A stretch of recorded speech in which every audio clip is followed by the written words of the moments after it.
श्री राम जय जय राम। ओम श्री राम जय जय राम। श्री राम जय जय राम। ओम श्री राम जय जय राम।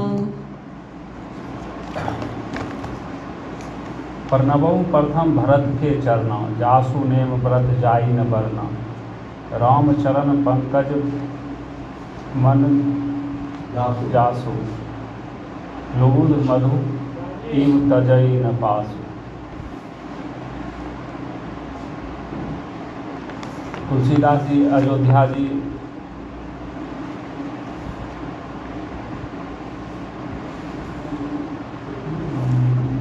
कौशल्या जी, भरत जी और जनक जी, इन सभी की वंदना करने के बाद चारों भाइयों का वंदना करते हैं, चरण वंदना करते हैं। प्रणवऊ प्रथम भरत के चरण, भाई भरत जी सबसे पहले भरत जी के चरण की वंदना करते हैं। इससे पहले अयोध्या जी, कौशल्या जी, दशरथ जी और जनक जी की वंदना करते समय चरण शब्द का उपयोग नहीं किए, लेकिन भरत जी का जब वंदना करने लगे तब कहते हैं प्रणवऊ प्रथम भरत के चरण। ऐसा इसलिए कहते हैं, ऐसा इसलिए कहते हैं कि भरत जी, लक्ष्मण जी, शत्रुघ्न जी सभी भगवान के ही अंश हैं। इस बात की पुष्टि आकाशवाणी से भी हुई थी। आकाशवाणी में कहा था, अंशन सहित मनुज अवतारा, लेहूं दिनकर वंश उदारा।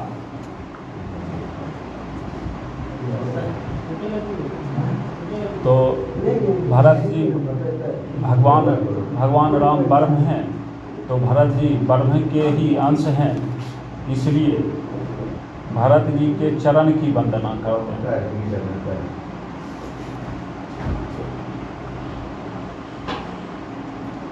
भरत जी के चरण की वंदना करते समय तुलसीदास जी कहते हैं, मैं उन भरत के चरण की वंदना करता हूँ जिनके नियम और व्रत का वर्णन करना संभव नहीं।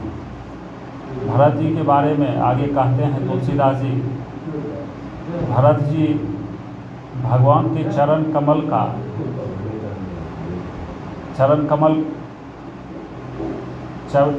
के रसिक हैं, लोलुप हैं, और तुलना भौरा से करते हैं। भौरा से कहते हैं, जिस तरह भौरा फूल का अनुरागी होता है, पुष्प का अनुरागी होता है, उसी तरह भरत जी भी रामचरण रूपी कमल के पद के अनुरागी, चरण के अनुरागी। और दूसरा कारण है, भरत जी भगवान के बाद भरत जी तीनों भाइयों में सबसे बड़े हैं, इसलिए भरत जी की चरण की वंदना पहले करते हैं। प्रणवऊ प्रथम भरत के चरण। अंशन सहित मनुज अवतारा, लेहूं दिनकर वंश उदारा।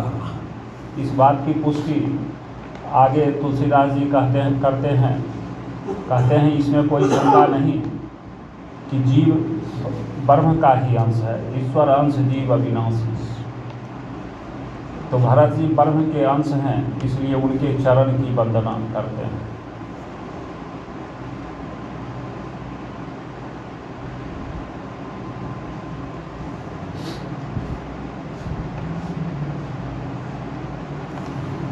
भरत जी के चरित्र का वर्णन करते हुए तुलसीदास जी कहते हैं, अगर भरत जी का अवतार नहीं होता तो संसार को बहुत हानि होती, और सबसे अधिक हानि हमको होती। कारण भरत जी कहते हैं,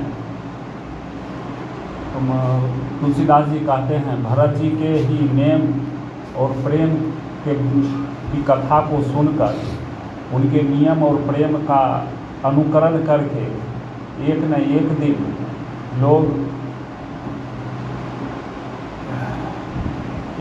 दिन लोग भगवान को प्राप्त कर लेते हैं, इसमें कोई शंका नहीं है। संसार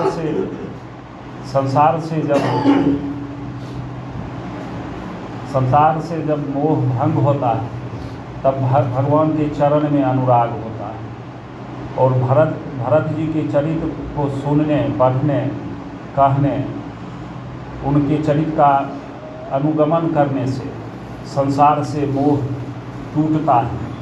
और जब संसार से मोह टूटता है तो निश्चित ही भगवान के शरण में लोग जाते हैं।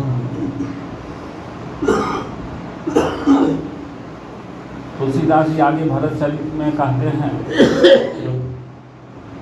जो कुछ लोगों में नेम होता है तो प्रेम नहीं होता है, अर्थात नियम होता है तो प्रेम नहीं होता है, और प्रेम होता है तो नियम नहीं होता है। जहाँ प्रेम तह नेम नहीं, जहाँ नेम नहीं प्रेम। लेकिन भरत जी के चरित्र में नियम और प्रेम दोनों हैं। अगर नियम नहीं रहेगा, सिर्फ प्रेम रहेगा, तो व्यक्ति उच्छृंखल हो सकता है, उससे समाज को हानि हो सकती है। तो भरत जी के चरित्र में नेम और प्रेम, नियम और प्रेम दोनों हैं। इसको दूसरे ढंग से आध्यात्मिक रूप से कह सकते हैं कि भरत जी के चरित्र में साधन और सिद्धि दोनों हैं। साधन सिद्धि राम पद नेहु, मोहि लखी परत भरत मत एहु। मानस में बहुत पात्र हैं जिनके चरित्र में तो सिद्धि दिखता है, सिद्धि प्राप्त है, लेकिन उनके चरित्र से कोई शिक्षा नहीं मिलती है, उनका चरित्र कोई अनुकरणीय नहीं है। लेकिन भरत जी का चरित्र में शिक्षा भी मिलती है और सिद्धि भी है, साधन भी है और सिद्धि भी है। भरत जी त्रिवेणी में जब स्नान कर रहे थे तो त्रिवेणी माता से मांगते हैं, वरदान मांगते हैं। तो वरदान तो गंगा स्नान, त्रिवेणी स्नान, कुंभ स्नान जहाँ हम लोग जाते हैं तो हम लोग भी भगवान से मांगते हैं। तो हम लोग अर्थ मांगते हैं, धर्म मांगते हैं, अधिक से अधिक मोक्ष मांग लेते हैं। लेकिन भरत जी अर्थ धर्म काम सब कुछ नहीं, मोक्ष कुछ नहीं मांगते। अर्थ न धर्म न काम रुचि, गति न चाहूँ निर्वाण। तो मांगते क्या है? तो भरत जी मांगते हैं भगवान के चरण में अनुराग मांगते हैं। जन्म जन्म रति राम पद, यह वरदान न आन।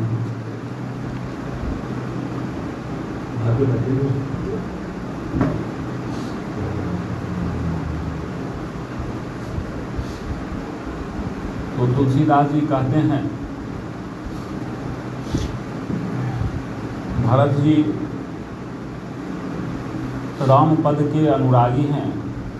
त्रिवेणी से वरदान में राम पद में अनुराग मांगते हैं। और तुलसीदास जी आगे कहते हैं कि भरत चरित्र का जो सुनता है, उनके नियम को मानता है, नियम का पालन करता है, तो एक न एक दिन उसको संसार के रस से विरक्ति अवश्य मिल जाती है। और संसार के रस से जब विरक्ति होती है तो राम पद के प्रति अनुराग पैदा होता है और उनको एक न एक दिन राम पद अवश्य मिलता है। भरत जी, राम जी सबों का जब नामकरण होने लगा, नामकरण कर अवसर जानी, दशरथ जी को जब सही अवसर लगा, जो यह सही अवसर है, चारों भाइयों का नामकरण करना चाहिए, तो वशिष्ठ जी को निमंत्रण भेजते हैं। दशरथ जी अपने विद्वान हैं, धर्म के ज्ञाता हैं, उनको सब पता है जो किस दिन नामकरण होना चाहिए। तो गोभिगृह सूत्र में कहा गया है एकादशे द्वादशे के अपनी श्रेय, जन्म के 11वें दिन और 12वें दिन नामकरण करना चाहिए। तो इस हिसाब से समय देख के दशरथ जी वशिष्ठ जी को निमंत्रण भेजते हैं। पुराण में भी कहा गया है कि ब्राह्मणों को 11 दिन 12वें दिन नामकरण करना चाहिए।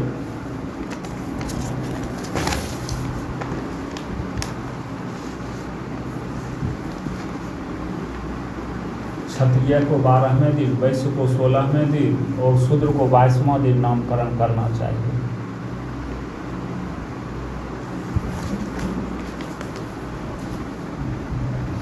तो भगवान का नामकरण करने के लिए वशिष्ठ जी आते हैं, महर्षि वशिष्ठ आते हैं और नामकरण करते हैं। नामकरण करना थोड़ा कठिन प्रक्रिया है। 16 संस्कार में 5वां संस्कार है नामकरण। बाकी जो संस्कार है उसमें मंत्र पढ़ा जाता है और नामकरण करने में नाम उसमें मंत्र पढ़ा नहीं जाता है, नाम धरा जाता है। तो भगवान का नाम सबसे पहले भगवान का नाम वशिष्ठ जी कहते हैं राम। राम उनका नाम बताते हैं और 3 विशेषण बताते हैं, आनंद सिंधु, सुख राशि, सुख धाम।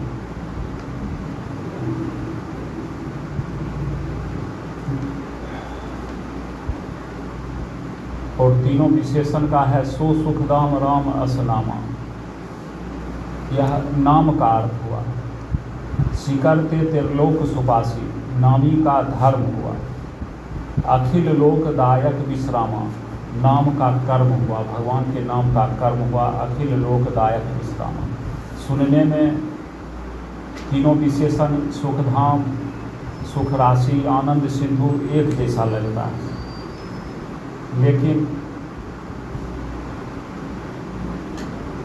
लेकिन ज्ञान, कर्म और उपासना के रूप में देखने पर तीनों विशेषण का 3 अर्थ होता है। ज्ञानी के लिए आनंद है, ज्ञानी को आनंद चाहिए, उनके लिए भगवान के नाम में आनंद है। कर्मकांडी को स्वर्ग चाहिए, तो कर्मकांडी के लिए सुखधाम है। और उपासक को भगवान के नाम में विश्राम मिलता है, उनके लिए विश्रामदायक है। उनके बाद भरत जी का नाम रखते हैं, धरते हैं भरत जी का।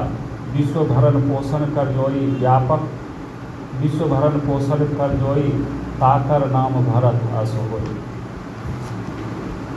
कहते हैं विश्व का जो भरण पोषण करता है वह है भरत जी। राम जी और विष्णु जी दोनों, राम जी और भरत जी दोनों विष्णु के ही रूप हैं।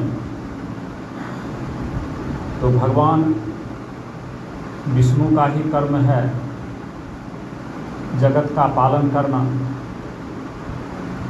तो राम जी जगत का पालन भी करते हैं, लेकिन जगत से बाहर रहकर जगत का पालन करते हैं और अंत में जगत को अपने में मिला लेते हैं। संहार जब करते हैं तो अपने में मिला लेते हैं। लेकिन भरत जी जगत में रहकर जगत का पालन करते हैं। भगवान व्यापक विष्णु रूप हैं और भरत जी पालक विष्णु रूप।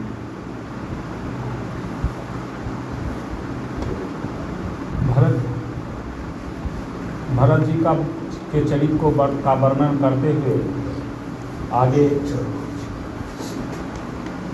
तुलसीदास जी संदर्भ रखते हैं। एक बार बालकांड से यह उदाहरण लेते हैं।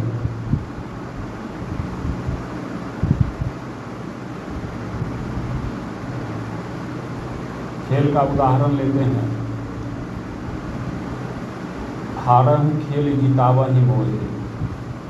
भरत जी कहते हैं भगवान के बारे में कहते हैं भगवान हमसे बहुत अधिक स्नेह करते हैं, खेल में भी हमको हारने कभी नहीं देते हैं। खेल में भी अपने हार जाते हैं और हमको जिता देते हैं। हारा ही खेल जिता वही मोल। एक बार जब सरयू के तट पर भगवान अपने भाइयों और मित्रों सहित गेंद खेलने के लिए गए। भगवान जब कंदुक क्रीड़ा के लिए गए तो स्वर्ग से देवता अपने विमान से आकर आकाश में देखने लगे। आकाश में अयोध्या के ऊपर लगता था जैसे विमान का छतरी लग गया। सभी देवता पहुंच गए देखने के लिए। और अयोध्या के नगरवासी भी सरयू तट पर आ गए।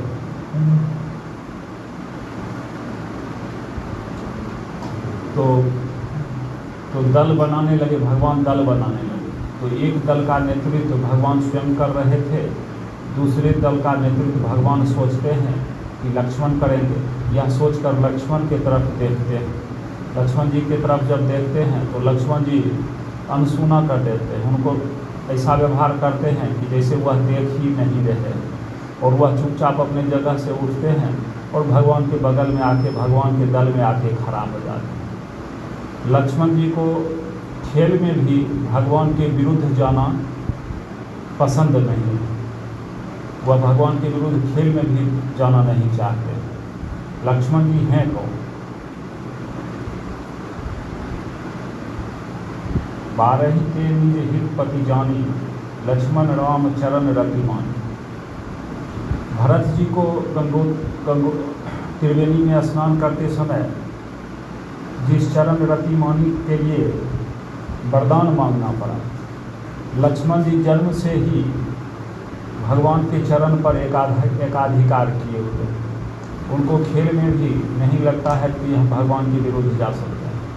इसलिए वह अपने जगह से उठ के सीधे भगवान के बगल में आके खड़ा हो जाते हैं, भगवान के दल में आके खड़ा हो जाते हैं। तब भरत जी को लगता है जो भगवान के विरोधी दल का नेतृत्व अब हमको ही करना होगा। यह सोच के भरत जी संकट में पड़ जाते हैं। उनको लगता है कि भगवान के विरुद्ध हम कैसे जाएं। लेकिन यह भावना तुरंत समाप्त हो जाती है। फिर उनके मन में आता है जो हमारा तो काम है कि वह काम करना जिससे भगवान को आनंद मिले, जिससे भगवान को आनंद मिले, वह कार्य हमारा है। हम तो उपकरण मात्र हैं। खेल में हम पूरी निष्ठा से खेलेंगे, चाहे विरोध में ही खेलना क्यों नहीं हो। भगवान की यही इच्छा है, इसी में उनको सुख मिलेगा, आनंद मिलेगा। तो हम विरोधी दल का नेतृत्व करते हैं। राम लखन एक ओर, भरत रिपुबदन लाल एक ओर गए। सरयू तीर सम सुखद भूमि तल, गुनी गुइयाँ बाँटी ले। जब दो दल बन गया तो खेल का शुरुआत भगवान स्वयं करते हैं। भगवान गेंद पर चरण प्रहार करते हैं, एक लात लगाते हैं और गेंद भरत जी की तरफ चला जाता है। भरत जी उधर से गेंद पर लात लगाते हैं, भगवान कुछ नहीं करते हैं, गेंद भगवान के ही तरफ हो रहता है, आ जाता है, गोल हो जाता है। तो भगवान की हार शीघ्र हो जाती है। इधर से भगवान गेंद पर लात मारे और उधर से भरत जी गेंद पर जब लात मारे तो भगवान गेंद को रोके नहीं और हार गए।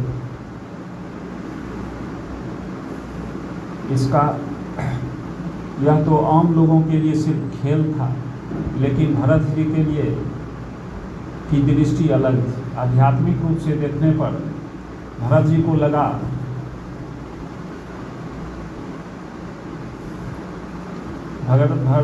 लगा कि यह भले गेंद ही है, लेकिन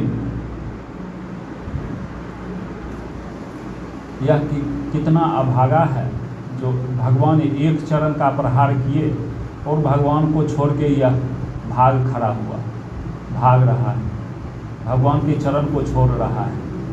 यह कितना भागा है। मैं भी इधर से इस पर इतना जोर से चरण प्रहार करूँगा कि यह फिर भगवान के शरण में जब जाए तो वापस लौट के नहीं आ।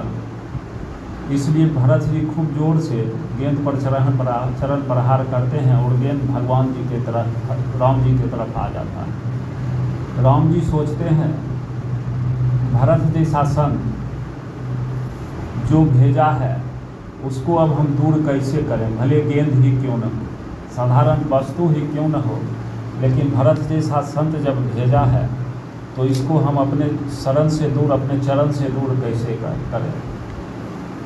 और भगवान की तरफ ही गेंद रह जाता है, भगवान हार जाते हैं। दर्शक जो थे सब अपने अपने बुद्धि से इसका आकलन करने लगे। कोई कहता है भरत जी जीते, कोई कहता है राम जी हारे, एक कहत भई हार राम जू की, एक कहत भैया भरत जय। इस बात को चित्रकूट में भरत जी कहते हैं। चित्रकूट में भरत जी कहते हैं जब भगवान से मिलने आए तो भरत जी कहते हैं प्रभु श्री राम का मेरे ऊपर इतना स्नेह है कि बचपन में भी कभी हमको खेल में हारने नहीं देते। जब मैं हार भी जाता था तो अपना विशेषाधिकार का प्रयोग करके हमको जिता देते थे।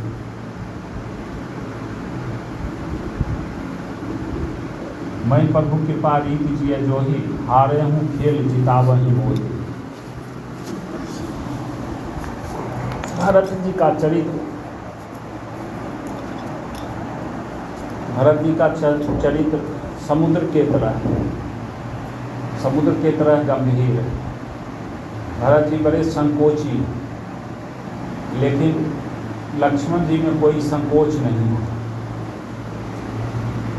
लक्ष्मण जी स्पष्ट हैं, वह भगवान के चरण से दूर होना नहीं चाहते हैं और इसमें उनको कोई संकोच नहीं। लेकिन भरत जी बड़े गंभीर हैं, बड़े संकोची हैं।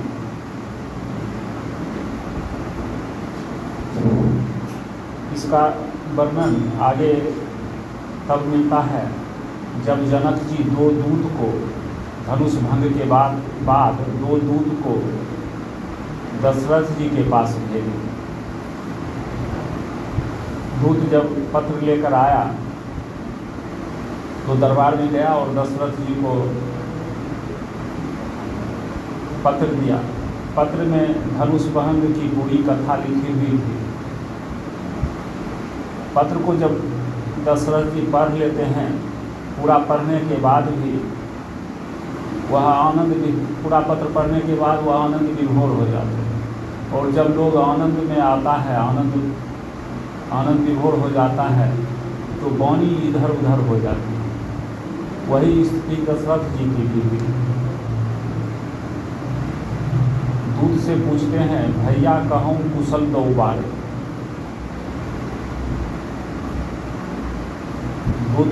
दूत को भैया कह के संबोधित करते हैं, कहते हैं भैया कहूँ कुशल दो बारे। और दूत को लगता है पत्र में तो सब बात लिखा हुआ ही है। पत्र को जब पूरा पढ़ लिए तब पूछते हैं कि बालक कुशल है कि नहीं।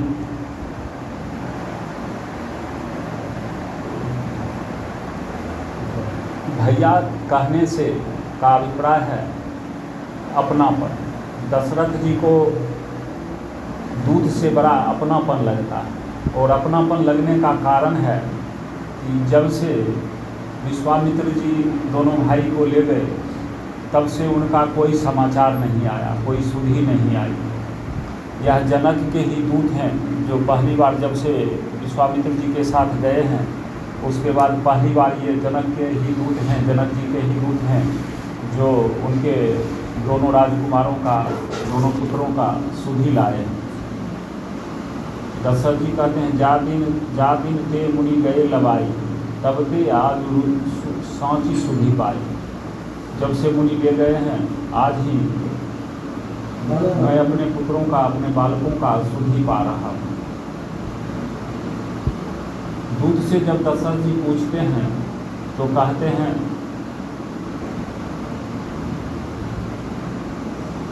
कि कहो हमारे दोनों नन्हे बालक कुशल से तो हैं। नन्हे बालक जब कहते हैं तो यह सुनकर दूत को विस्मय होता है और दोनों एक दूसरे का मुंह देखने लगते हैं और मुस्कुराते हैं और मन में कहते हैं जिनको ये नन्हे बालक कह रहे हैं उनका तो पराक्रम पूरे अयोध्या में विदित है। शिव जी का धनुष भंग किए और शिव जी के उतना विशाल धनुष को भंग करने वाले को यह नन्हे बालक कह रहे हैं। दूत चुप रह जाता है, दूत कुछ बोलता नहीं। फिर दशरथ जी बोलते हैं कि तुम लोग सिर्फ पत्र ही लाए हो कि देखे भी हो। दूत फिर भी चुप रह जाता है, दूत कुछ नहीं बोलता है।